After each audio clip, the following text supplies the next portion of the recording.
Good with y'all? What's good, everybody? It's your boy. I ain't gonna waste y'all time. I'm gonna just hop straight into what we about to talk about for this video. It's not a secret that the UFC has a major problem with their belts and their champions, specifically the longevity of the title defense streaks that these champions might have. I mean, you might look at somebody like Islam Makhachev that has 3 title defenses under their belt, and that might seem like a lot to the current state of what's going on in the MMA world. But back in the prime time days, people like GSP had 9 title defenses, Anderson Silva with 10 title defenses, Jose Aldo with 7, John Jones with 8, Demetrius Johnson with 11. With all that being said, we take a look at, I'll say, some of the champions we got today, and you'll be lucky to even see them defend it once. And that's one of the main focuses of this video today, regarding one of the divisions we're going to be looking at today, which is the middleweight division. And don't think I'm about to hate. I'm about to actually give them credit, because besides the lightweight division, I'll say the middleweight division is my second favorite division to watch. But check this story out, because this is actually about to be crazy. So like, just hear me out. We're gonna talk about the downfall of the middleweight division, which isn't really a downfall, honestly. I'm just saying that. Let's begin with the fight that I feel started it all. I'm talking about the fight between Israel Adesanya and Kelvin Gastelum for the interim championship. Probably one of the best middleweight fights I've seen in a long time, honestly. And before you start talking, oh, are you an Israel Adesanya fan? No, I'm gonna be honest with you, not really. But I'm unbiased. I can put that to the side and be like, this is probably one of Izzy's best fights ever. This is the fight that gave us that, oh, I'm prepared to die. They put up a crazy fight, but at the end of the day, Izzy edged out that decision. Pause on that. And this isn't even where the middleweight division started falling off, honestly, because Izzy held that. Come on now, give him some props a little bit. I'm about to get on his head, but for right now, we will give him his props. He held on to that title for a little bit. He had fights with people like Robert Whittaker, Romero, Paulo Costa. Them fights, bro, I'm not gonna be honest, he low-key did a little, and for a little bit, even I had to be like, you know what? Israel Adesanya is looking like one of the best middleweights of all time. He had that fight with Anderson Silva. It was really entertaining, I'm not gonna lie. But, of course, for some reason, it's a trend to go up in weight and try and be a double champ now. You can't just be a reigning defending champion in your division. You have to go up for some reason for that double champ status to make you stand out. Why are you? March 6, 2021, the fight goes down between Israel Adesanya and Jan Blachowicz for the light heavyweight title. Now listen, if he had when I say he, I'm talking, if Israel Adesanya had won this fight, there would have been no debate.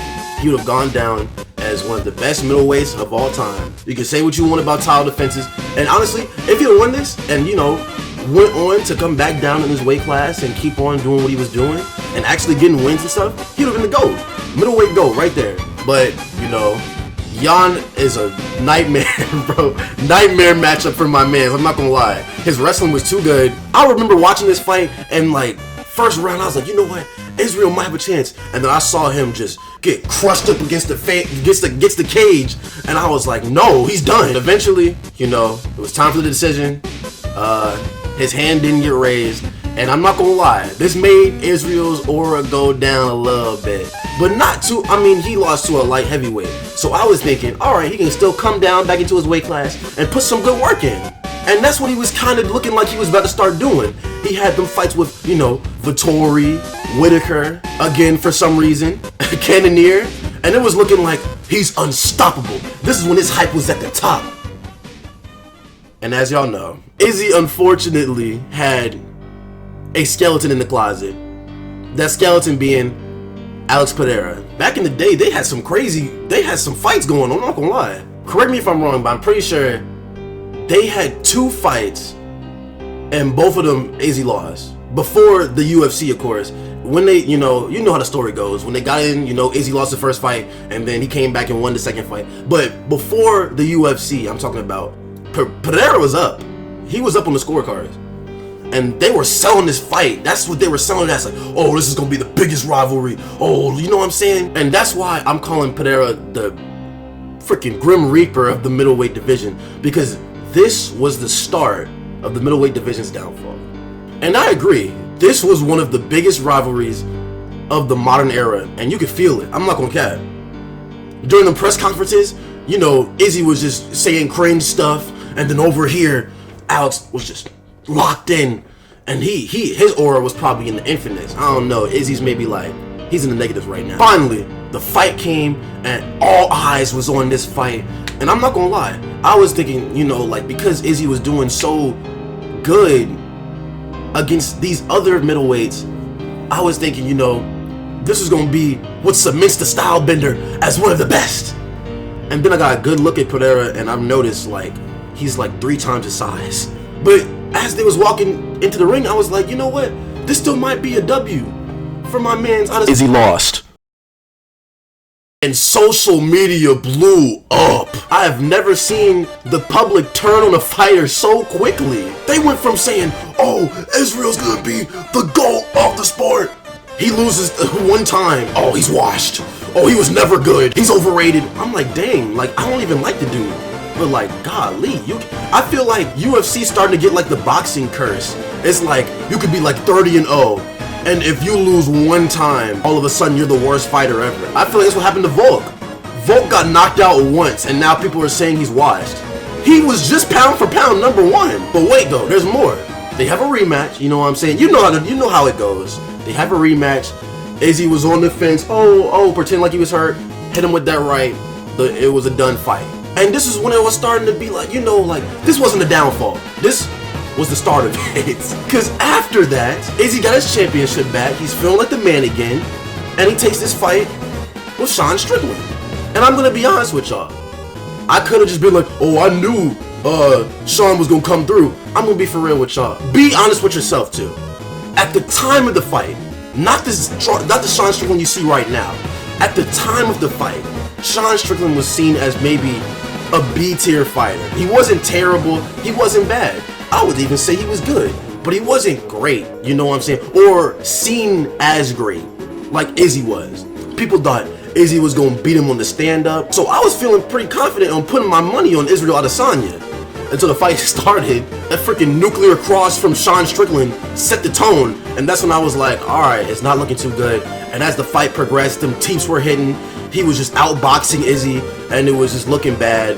And Izzy loses the fight to Sean Strickland. And this is when they started playing hot potato with the belt. So, Sean's the champion, and isn't that crazy? So already we've been flip-flopping champions. First it was Izzy, then it was Pereira, then it's back to Izzy, now it's Sean. And now we're thinking, alright, so what's next for Sean Strickland? He's champ now. Now what? Everybody's praising him. Oh, he finally beat the dog toucher. So what's next? Dricus Du Plessis. And I'm gonna be honest, I'm not gonna lie, the press conferences were crazy. I'm pretty sure Dricus said something about Sean's dad. And once people was like, they was just brewing it up, you know what I'm saying? Like, oh, this is beef now. And I was, you know, I'm not gonna lie, I was feeding into it. I was like, this might be a good fight, so let me tune in. And I'm not gonna lie, I was rooting for Sean. And me personally, I know this isn't really a hot take, honestly. We all know Dricus came up with the belt at the end of the day. But I truly feel as if Sean won that fight, and I know I'm not alone. And the fight was so close. How could it have not been an immediate rematch? When Izzy got stopped by, it was a stoppage. Izzy lost by stoppage against Pereira and got an immediate rematch. And I understand that was their golden boy at the time, so it makes a little bit of sense. Sean's a little edgy. He'd be saying some stuff he's not supposed to be saying, doing some stuff he's not supposed to be doing. And they was probably just trying to, you know, save face or whatever. But I'm like, if Pereira can damn near knock out Izzy and he gets a rematch just like that, Sean debatably wins but doesn't get the immediate rematch, you know, I'm not the one that's gonna say anything. So now that's our 4th change in who's champion in like 4 fights. And now Du Plessis versus Adesanya is official. It's not even up for debate anymore, it's official. And I'm gonna be honest, I've got Du Plessis winning. But if Izzy wins, that's just going to be another change in the champion, which is just making things even worse. And what about Sean? He's just in the background. Now here's what I'm going to start giving y'all my type of. Robert Whittaker just knocked out Ikram in the first round. Sean just got done beating Costa. It was a snooze fest, but he still won.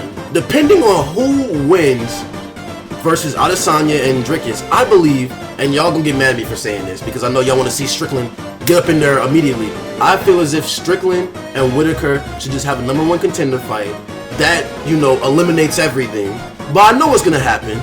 If Izzy wins, they're gonna be like, oh, we gotta get the rematch, you know, because it's like, it's just free money at that point. Everyone wants to see that. I do too, but it's like, Whitaker has been, you know, he doesn't have that much time left, bro. If he loses a title fight one more time, I don't see him getting another chance. So I say, fine, let Adesanya come back for some reason after a loss and get a title shot. And let Sean and Whitaker fight. Honestly, I think Whitaker might be able to beat Sean, but you know what, that's just me. Hopefully the middleweight division can stabilize, because, I mean, it's not like the middleweight division is the only one with this problem. Honestly, the heavyweight division, I might have to talk about that next, because the heavyweight division is probably the worst division going on right now. That's a video for another day. Look, I appreciate y'all for hearing me out and listening to me. I'm gonna be honest, if you want to see me start gaming and stuff, you know what, we ain't gonna talk. Goodbye.